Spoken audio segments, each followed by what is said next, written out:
Give us 30 minutes each week to discover the trends that are shaping the future of retirement with That Annuity Show. We bring you conversations with industry leaders who are revolutionizing financial products, technology, and distribution channels. Now, here's your host, Paul Tyler.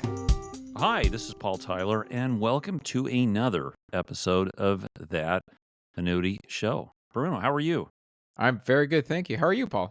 Good. We're going to have a U.S., Canadian, and world global program together. We had a guest back who actually was on very recently, but I think we only, kind of scratched the surface of the conversation. I want to talk a little bit more about, context. I think why the discussion's very worthy of a more detailed discussion. Bruno, do you want to do the honors of the intro? With pleasure. And you said, U.S. and Canada. I think with our guest today, we're going to go.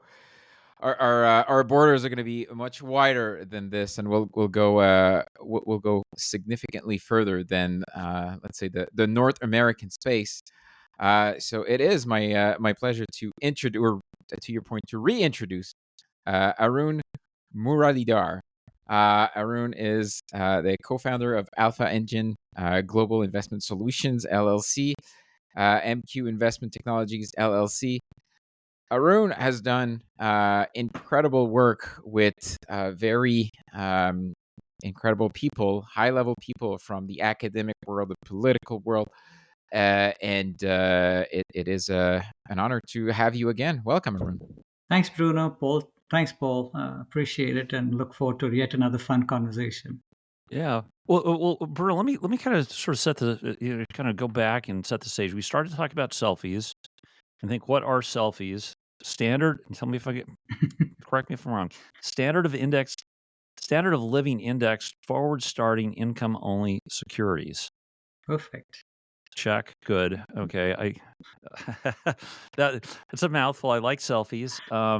And I think that a couple parts that I'd add to Bruno's intro is that you actually built this in partnership with Robert Merton, and this is not just a theoretical product. You've actually put this in place in Brazil. I think it was launched in 2023. January, Arun, is that right? January 2023. So nearly 2 years. Yeah, and I just say, why is this really interesting today? Now, this is why I thought it would. First of all, we didn't spend enough time really understanding, I think, your solution and the application of it last time we had you on here. But again, we stay away from politics. However, when I look at the global political landscape, I think this was the first time in years where basically every single global leader who was up for re-election lost. And I would say my interpretation of that is that I think people are looking at a lot of these bigger problems we've had, retirement being one of them, and said, stuff isn't working. So can you maybe talk to us about, what SeLFIES are? Maybe give us some context of Brazil, and then we'll sort of, take it from there. Yeah, thanks so much, Paul. And that's actually a perfect setup because, like you said, politics kind of gives an indication of where countries are at. And if leaders haven't lost, they've had their knuckles wrapped a little bit, like in India, where you were just recently, Turkey, again, strong leaders, got a little bit of pushback from people. And fundamentally, there's two challenges. One is inflation has run hot and made people struggle to pay their bills. But clearly, there's uncertainty about retirement. And I'll tell you a funny story later on, which I hope you tee up as well. But how this idea came about is, I'm fundamentally being a defined benefit guy, right? I ran a defined benefit pension plan. I wrote about Social Security and managed defined benefit assets for a living. And about 8 years ago, Kathleen Kennedy, that's Bobby Kennedy's oldest daughter, Bobby Kennedy Sr.'s oldest daughter, came to me somehow because she had heard that I'm a nut job that likes to work on crazy projects and said, hey, do you know that 50% of Americans don't even have access to a pension system? And I was completely oblivious to this statistic, right? Because in the DB space, you see a lot of AUM, you see what look like well-run plans. And she said, how do we address this? Because if these people retire poor, that's a social problem, not only a financial one, but a social one. And my own 401k is a disaster, right? So I've helped pension plans make billions of dollars. Sadly, I didn't take a piece of the action. Otherwise, I'd have been happily retired and won't be talking about SeLFIES. But I'd never looked at a DC plan in any serious way. And what always puzzled me about my own statements was I got a number that said you have 500,000 in savings, but it gave me no sense of, what the income number was. And now with the uncovered population, you're talking about people who are Uber drivers, the folks cutting your yard, the people who come to clean your house, people like that, who have pretty much no financial sophistication or no ability to even acquire it, right? So they're so busy just maintaining their lives. And so the question was, how do we come up with an innovation? That was the challenge I posed to myself, which can address this lack of financial literacy for one. Two is these people were going to be making very small contributions, so that had to be maybe $10, $15 at a time, which didn't require expensive reporting, which would cut into that, right? Probably little intermediation, because again, that would cut into people's pension. And the aha moment was I happened to look at Professor Modigliani's life cycle hypothesis paper. He was my thesis advisor, my mentor, my co-author. And like I keep telling my students at Georgetown, it's one of the best papers I think ever written. Right? It's high school algebra. It's simple, but the implications are brilliant. And the way Franco sets up the problem is he asks the question, why do we save, right? Why do countries save? And he starts it in reverse by saying, hey, when we get to retirement, we have no income, but we have consumption. So all of retirement is about saving during the periods in which we have the resources, basically the squirrel approach, right? Put away your acorns so that for the winter time you're not starving. And then you suddenly realize this paper in the 1950s is the best definition of a DC pension plan. And so then what I realized, I'd been reading a lot of Bob Merton's work as well. And Bob Merton was probably one of the first people to sound the alarm 20 years ago saying, hey, you're getting these reports and everything in this industry is wealth focused. But what I care about in retirement is continuing my retirement life, my pre-retirement lifestyle. So it should be all about income, right? And that was the aha moment, which is why don't we have an instrument that guarantees people real retirement income? Now, Franco poses this question. It's the annuity show, and the term annuity puzzle is actually something coined by Franco Modigliani in his 1986 Nobel Prize speech, where he says, given the utility of an annuity, why is it that more people aren't buying it? And the problem is it's complex, it's opaque, it's illiquid. You've got all these charts. It's a 20, 30-page document that even I can't understand. So the simple idea was, can't we get a government to issue an instrument which has these desired cash flows in retirement, right?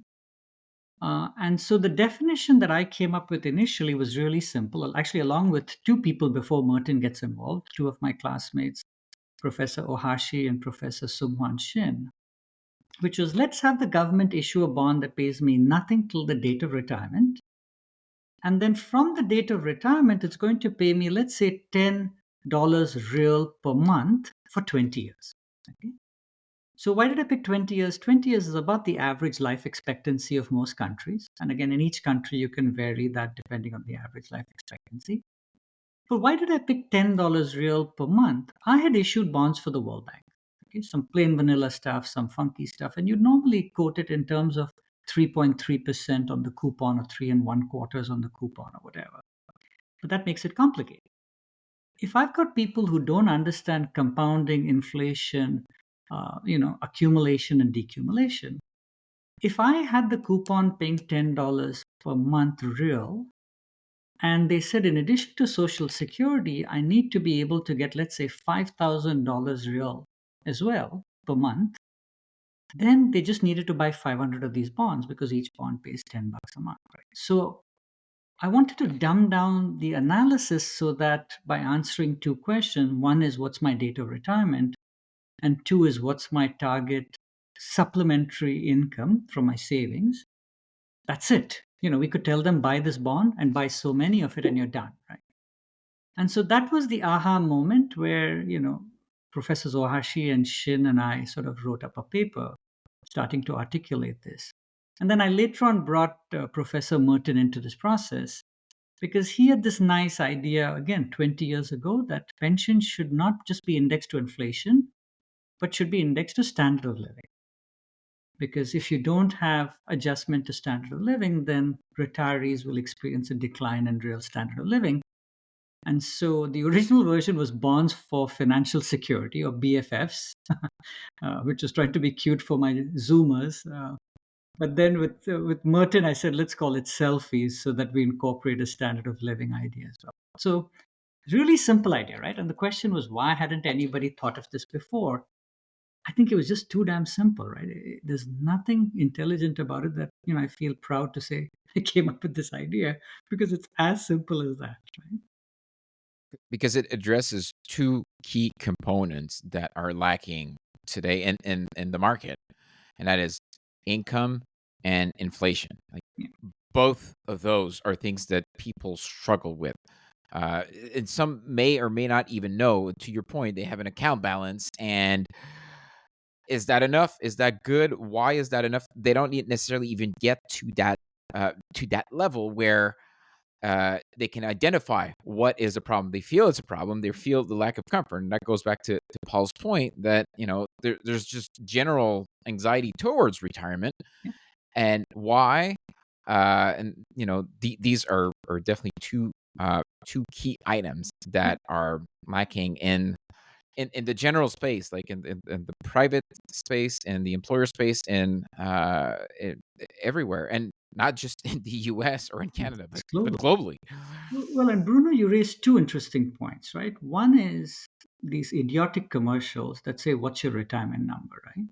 It's the stupidest question you could ever, pose. In fact, I'm surprised the SEC doesn't slap these folks on the wrist, because it's completely conditional. What's the interest rate on the day you retire, right? The Fed keeping rates at 4.5%. It's a very different number if they keep dropping rate like crazy, which is stupid in my opinion. And I wrote a very snarky paper about this that we can happily talk about. That number jumps to 2 million, right, for the same income. So it should be, what is your target income? So that's one. But what you have happen in countries like Australia and Latin America is people looked at their balance as they were approaching retirement. It looks sufficiently large relative to their current income. And so they start spending like crazy, right? So behaviorally, they suddenly think they're rich, because nobody said, by the way, at 0% interest rates, guess what? That's not taking you very far, right? So if you don't give people stuff in a way in which they can absorb, every one of us knows how to read our W 2 and say, this is the income I can survive on. By giving them these stupid 401k statements that we get today, you're confusing them, and they're going to make bad decisions. And so you're guaranteeing a retirement crisis at multiple levels, right? So you're absolutely right, Bruno. Giving Yeah, people bad information is probably more dangerous than, not giving them any information at all. yeah. Right? Like Well, a false sense of comfort, Yeah. right? Yeah. It's oh, I I have mean, $1 million. I'm a millionaire. This is great. and to take it one step further, Bruno, I was on the Virginia Retirement Systems DC Plan Advisory Committee. And by chance, my wife teaches elementary school in Virginia, public elementary school. So I see her, statements, right? And I actually called up the board and I said, listen, this is insane, because you're giving me 2 pages of returns on the S&P and MSCI EFA and all of this crap, right? It's completely worthless. It doesn't help me make a better decision, but then for some of the other teachers who are not financially sophisticated, it actually makes them turn off to even thinking about retirement, right? So we're sending them bad information, ostensibly trying to be transparent. And so the whole system, as Bob Merton has been sort of complaining about for 20 years, is flawed, because the metric by which we talk about this is wrong. It should be income. That's it, guaranteed real retirement income, right? That's And I have his quote right here. It says, "Our approach to saving is all wrong. We need to think about monthly income, not net worth." Like, these are his exact words, and yeah, we feel very fortunate well, to have you here to have worked with him. So yeah. yeah. Well, as hard as it is to accumulate money, it's just even harder to decumulate it. So I have a couple questions for you, Arun. This comes from my lens is from actually being in the annuity space for a number of different roles. First question is, what happens in year 21? So we talked about inflation guaranteed payments to year 20. What happens? Oh, I lived to 21 years. So let's talk about why I designed it this way, right? So when we were targeting the population of people who are uncovered, they're typically minority and poor. And so the average life expectancy of those communities tends to be less than the average, right? So the idea was that those people probably buy this instrument and kind of get longevity risk protection, right? So implicit in the design was the fact that for the people who don't have the wherewithal, or when they're pooled into a larger group would be subsidizing the rich and majority populations, this strips that out, right? So that was Yes. one. So that was the basic idea. Then the second thing is, for the very rich, they basically can self-insure, right? You don't need, let's be honest, I'm doing well enough that I'm probably never going to buy an annuity, right? Though I'd love to buy SeLFIES. Plus, I don't think I'll last beyond, the 20 years anyhow. So given my health situation, I'm going well before that. So my kids inherit the bond. So that's the other nice thing about the instrument, is it becomes inheritable. So if I pop off 10 years into the bond, my kids can collect the coupon, or my wife can go on a banger and, have a party and say, thank God Arun's out of my life, right? So that was the design, was to make it inheritable. Now, the part that you raise, My wife can't do that. I've told her. And she said, no. We have this discussion all the time. I'm like, no, knowing how I freaked her out, I owe her a good party, so she can have it all. Uh, but the part that you raise is a good one, right? So we have to stop, because once we disconnect individuals from the instrument, then it can be a mass marketed instrument with a daily price, like Brazil has done, and we'll talk about that in a second. So the longevity piece, then Bob comes up with this genius idea, is that if there are enough people in the society buying it, then an annuity provider, like the folks you run, the folks you work with, should actually be willing to go and say to everybody, bring your SeLFIES in, right? And I'll take the term payment and I'll guarantee you a life payment. Why? Because if they have a diversified enough pool, then they're going to experience the average expected longevity. And I'll come to this in a second. I'm being a little bit technical, but let's assume that they can get the average, right? So in principle, they should be willing to do a one-to-one transfer, but because of capital charges, maybe it's, you get 95 cents for every dollar that you turn in, right? So for the people who want that, that's where the insurance steps in. So you have the private sector now way more empowered, because you're giving them instruments to hedge themselves out, which today they can't do. So without SeLFIES, insurance companies can't offer real annuities either. The second idea I had, which was, and you can see how I love acronyms, is because the insurance company is taking the risk that actual longevity can be different from the expected, right? So I created a bond called the Longevity Indexed Variable Expiration Bond. It's called LIVE. Okay. And the idea was that the government again would issue a bond, and it's a little bit more complex, tied to each cohort, where the payment of the bonds matches the payment profile of the cohort's tax payments, so that as the cohort dies off, the insurance company actually gets a hedge against a slightly different risk from the classic sort of simple longevity, right? So if you had SeLFIES plus live bonds, longevity is not an issue, right? Now, somebody may save too little to be able to buy the longevity piece. But until you tell them, by the way, I've only got you locked in for 5,000 a year for 20 years, until they get a statement like that, I don't think, Paul, they can make an intelligent decision about saying, hey, my mom lived to 92, my dad lived to 95. I better plan longer than anything else, right? So I think the information we're giving people is so messed up that they can't make these intelligent decisions about longevity. And this starts to tell them, by the way, this is all I've locked you up for. The statement will show you the cash flows. If you're hoping to be in this space, you better start thinking about locking in some stuff there, right? Okay. Well, one more question. I'll let Bruno ask. A question. I would say I'd add one more answer to your question of why aren't people buying annuities. One is they're complicated.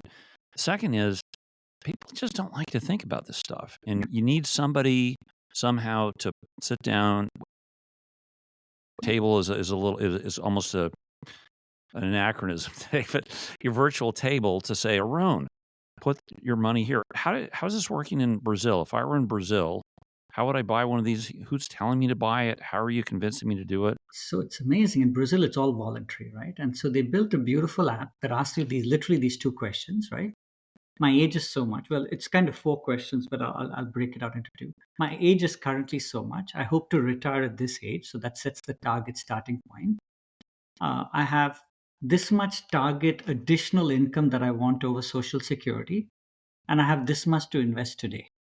And you press a little button and it comes back and says, by the way, here's the security and these are how many units you can buy.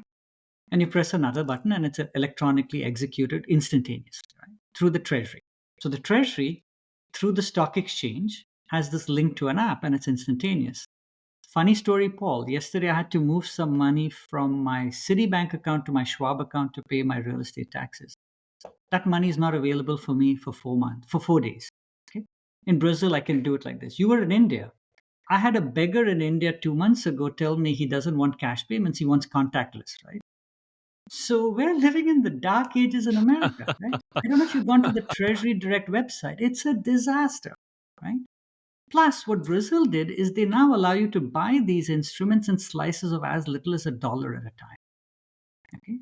If you want to buy a treasury security, you got to put up $1,000 today. They're allowing people to buy slices, right? Fractions of these bonds at $1 at a time. So in 2 years, with minimal advertising, they've got 105,000 people already buying this, and they've raised $2.8 billion. Now, the only reason that number is not higher is 6 months after they launched this one, they launched another innovation of mine for education, right? That is, if you want to save for your kids, again, you can do the same thing. Nothing till they turn 18, then it pays you for 4 years inflation index, right? Same kind of coupon structure.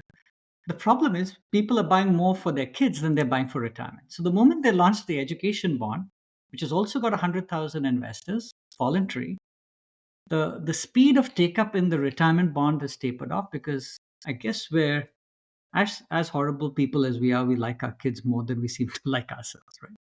So all voluntary, all done off an app. It's incredible. And what I love about the design, which is what we advocated for, is people have actually sold some back.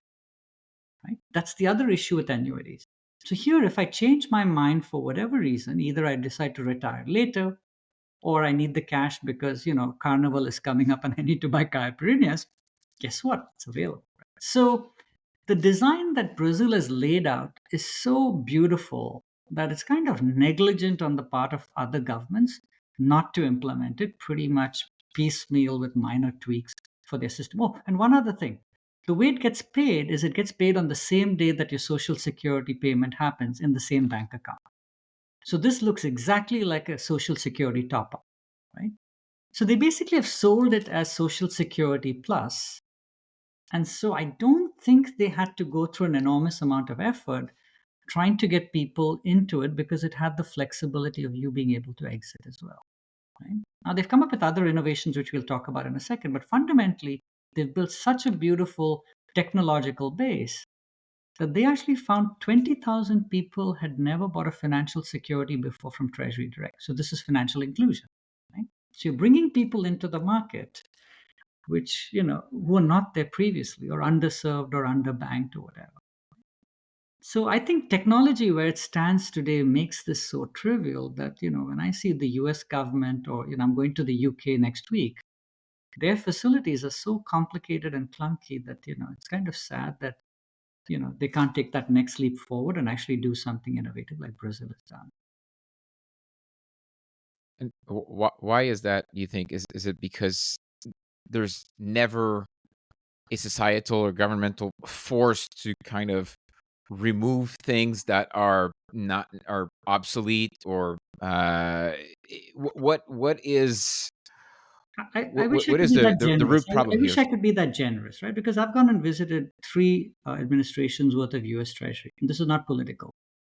The level of sophistication was shockingly low, with one exception. Okay, there's one guy I've met who's outstanding in these last 3 administrations, and he's actually currently there, and I hope he stays.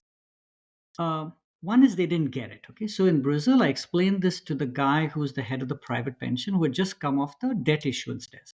Within 5 minutes, he gets it and says, "Okay, we're off to the races." Whereas when I go to US Treasury, they should actually be saying, "My goodness, this is such a beautiful instrument." I was scared they would want to issue too much, right? Why? Because you're getting money today that you don't have to repay for 40 years. And all this silliness about, debt, the debt over, what do you call it? The debt ceiling debates that, freeze Washington every few months is just immediately reduced. You've spread out your cash generation to a yield curve that now goes out to 40 or 60 years, right? And you've now tapped a completely new base. The problem in the US Treasury is this arrogance. They have a franchise for issuing US Treasury debt, and they couldn't give a damn about anything else, right? So sadly, it's going to take some other countries to do it. And listen, the Brazilian Treasury actually presented this to US Treasury 10 days ago. Okay, so it's not like US Treasury is not aware of it, not just from Arun, but from the horse's mouth. And they've seen the numbers, it's off the charts. So I think it takes political leadership, and maybe the new Trump administration with Scott Bessent, who understands finance, as opposed to the current, I think, secretary. I apologize to say, is an economist. I think that's what it's going to take in America. But you guys have the same problem in Canada. Your finance minister canceled the issuance of gilts, right? Inflation-linked instruments, saying it's expensive. That's the craziest thing because you were allowing people to hedge that risk. Now you've taken away that instrument, which means you're allowing them to bear the risk with no ability to hedge themselves. Incredibly myopic, in Canada, right? It's mind blowing that they would actually cancel an instrument at a time when inflation is running hot because they were scared it'll be expensive.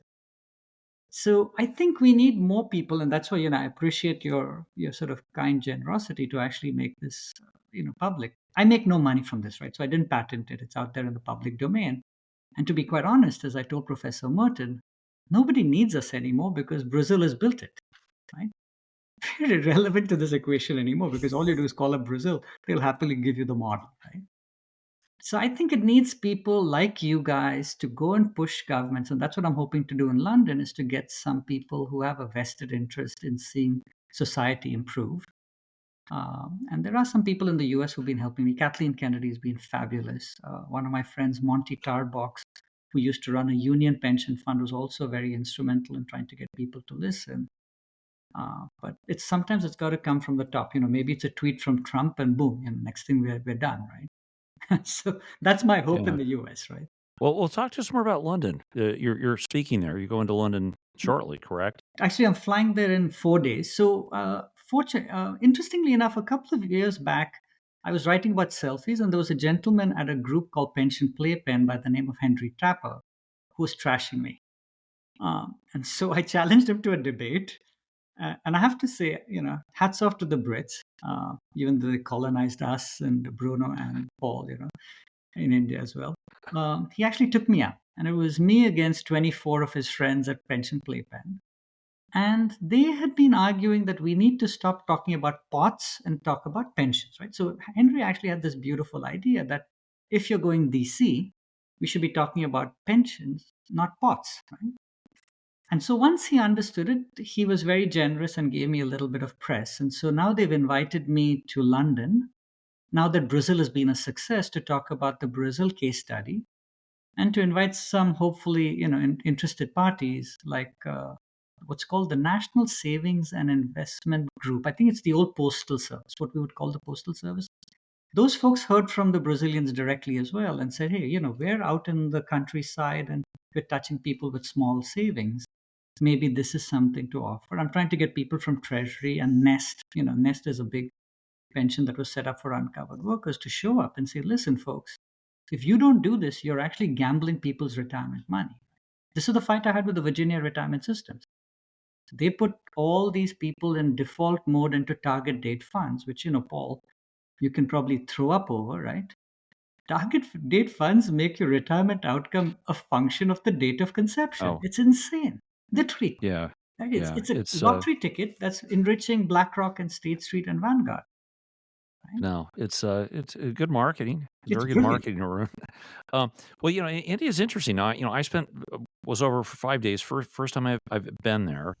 Um, Came close a couple of other times. And my perception, Arun, is that country I would think would be ripe candidate for doing something like this. Generally, young population, looking to grow, looking to finance infrastructure. I would think that they would look favorably at this. Have you talked to anyone in the Indian government at this point? Yeah, so actually, the chief economic advisor, by chance, happens to be a friend, and he was studying in UMass Amherst when I was at MIT.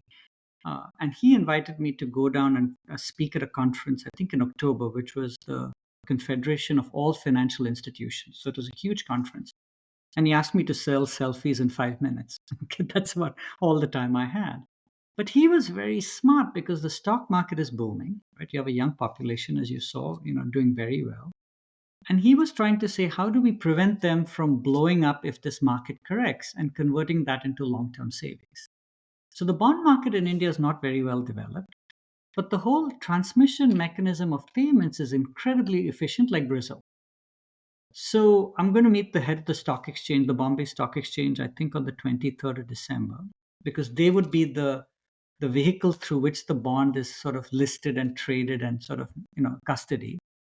So I think the ingredients are there for India. And in fact, the bond in India I've called India's, which is inflation-linked deferred income annuity-like securities. You should I like that a like that. lot more than selfie. But it's the same thing, right? It's inflation-linked deferred Mhm. income annuity-like securities. This is really an annuity in a bond, if you think about it, right? I could call it whatever it is. So I'm hoping that at some point, maybe an insurance company issues this, right? If these governments are not going to do it, like Chile was very adamant that it should be the private sector that does it, which is stupid because if people retire poor, you're going to bail them out. But maybe there's a smart insurance company that says, hey, this is no Hmm. different from the contracts I'm writing with a much easier template because I don't have to worry about individual longevity. And I Really collect a interesting. premium. I collect a premium for doing that, right? No, absolutely. So let me ask you this. I feel bad because I feel bad when I ask two general questions, but we clearly want to leverage your wisdom here. Um, Or lack thereof. if if we think of ourselves in this, in this practical financial world where we look at headlines and we think about risks and equity risk and inflation risk, we're kind of caught up in our day-to-day lives where we look at those headlines and we think about the traditional risks and guiding factors. Can you help us um, think through maybe some of the other mindsets that we should have, maybe from an academic perspective, where we, like kind of a quick way to think about things in a different way, Yeah. in terms of in terms of potential different thinking, in terms of different mindset that we could all personally apply in our old world and say, yes, this makes sense, not just because of this headline that's going to change in 3 hours, but that in a long run ecosystem we can actually this can actually work. So what are the things, or what are some of the mindsets that we can all use in our everyday life? So Bruno, you raise a terrific question, right? Is right now the market's booming, especially in the US, right? But we all know at some point it's going to correct. Right? It's probably long overdue, and if the central banks hadn't pumped, trillions of dollars into the market, it's probably nowhere where it is right now, right? So if the Fed takes out its 7 trillion, we could have a pretty bad correction. At which point, your 401k becomes a 101k, right? That used to be the joke in 2008, right? And so people start to freak out when stock markets collapse. Whereas if this instrument existed and the way it was displayed on your laptop or your cell phone is, here's your current income, here's how much of that current income you've locked up already with SeLFIES, the market blows up, that number doesn't change, right? And the only thing you'll start to see is that number increasing as you add more SeLFIES over time, right? Now, I'm not advocating to put 100% of your retirement in these instruments, right? There's an interesting dynamic, and I've written papers on how to rebalance between stocks and SeLFIES, depending on what your path is. But at least that guaranteed component on which you're hoping to live in retirement disappears. So you take that anxiety off of people, right? Today, you see the number of people that log into their 401k when the market corrects and then they do stupid things. Whereas here, if it says, listen, there's no difference to what you had locked up already, go back to work, and maybe you have to, work a little bit harder, but at least what you locked in is locked in. So, what I think Bob Merton started with many years ago was trying to get people into this income focus. And I Mm. pin the blame on this whole thing to finance theory, right? Because finance theory starts with the stupid statement that investors maximize the utility of wealth. And wealth has no purpose except to pay off some bills, right? So actually, it should have been investors maximize the utility of relative wealth, right? To your point, actually, for your retirement account, the biggest risk isn't equities, it's interest rates, right? Because you're short a long duration instrument, which is the cash flows you need in retirement. So you should actually be terrified about interest rate risk. And that's why I wrote a paper which says how the Fed effed up retirement, right? Because by dropping interest rates to zero, thinking that they're going to stimulate the market, they actually made people poorer, right? And as a result, people had to save more, which means they didn't invest in the market. So the stupid wealth effect that you learn in macro theory in Econ 101 or whatever, 301, is wrong. So I think we have to change this focus away from this absolute notion of wealth to a relative notion. But relative is too complex for people to talk about. You and I can talk about ALM and liabilities. For the average Joe, just show them the damn income, which says, here's your current W 2 number, here's what you get with Social Security, here's what you've added on. I think you'll take a lot of this, bogus financial literacy training that a lot of academics are flogging off the table from scaring people into doing stupid things, right? We don't need to train people on stuff they don't need to be trained on. I don't need to know how the hell my carburetor works, right? There's a trained professional for that. Just tell me on my gauge, by the way, go get your carburetor checked, right?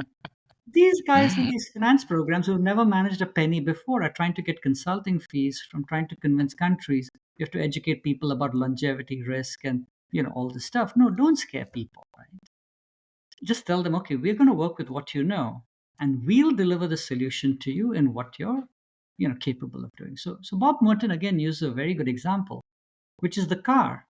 It's been around for a long time, but you can pretty much go to a rental car unit, pick up a car, and within 10 minutes you're driving, right? You don't have to go and look at the manual and say, oh, this is a BMW or that's a Ford or whatever.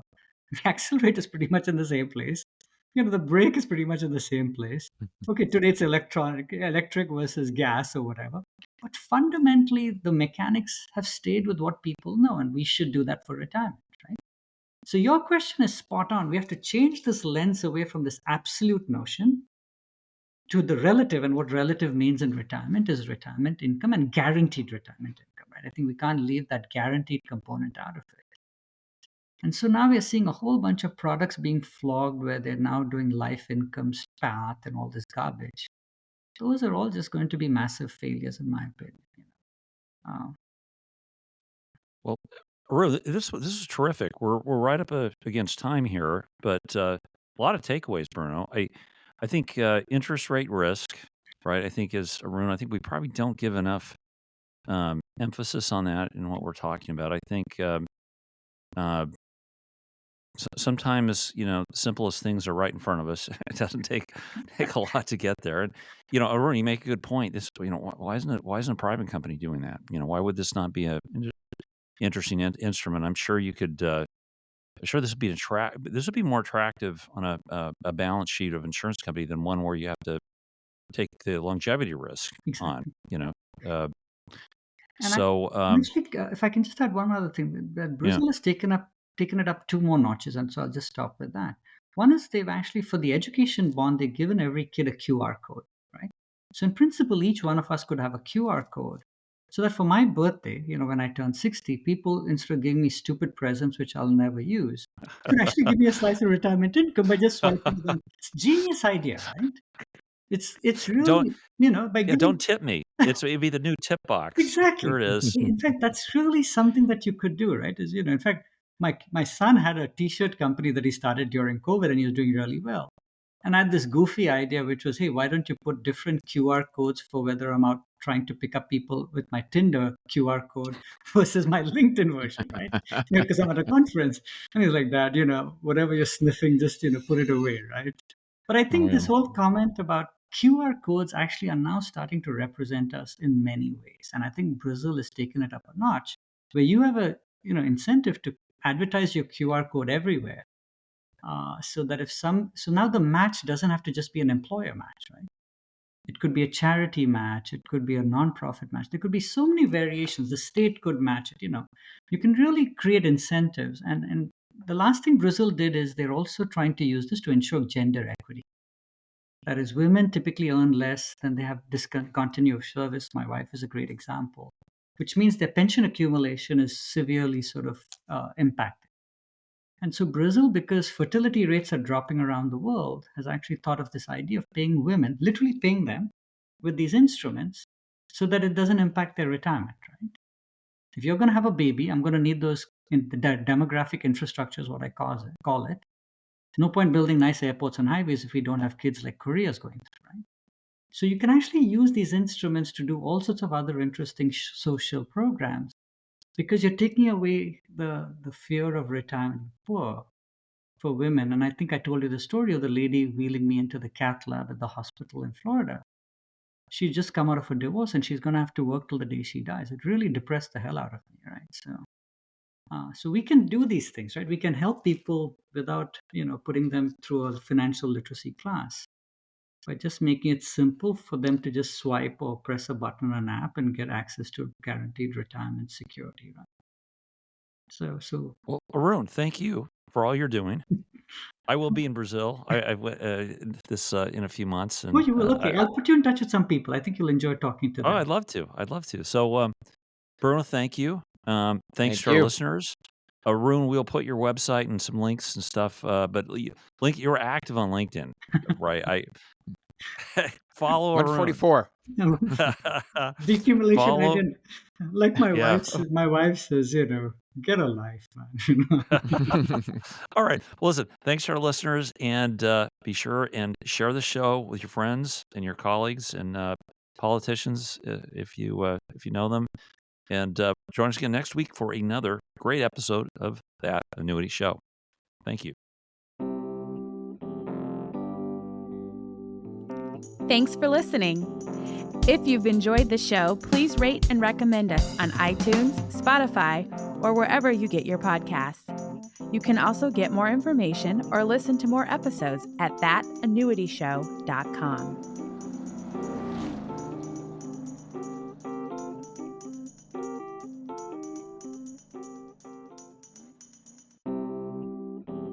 Nassau Financial Group is always working harder to be your carrier of choice.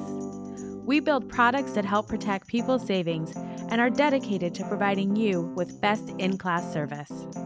We seek to keep things simple and have your back in the years to come. Nassau is headquartered in Hartford, Connecticut. Learn more at nfg.com. Zinnia, an Eldridge Industries business, simplifies insurance. It delivers comprehensive solutions for the industry's most critical needs and creates the modern rails of the insurance industry. To learn more about Zinnia, please visit zinnia.com.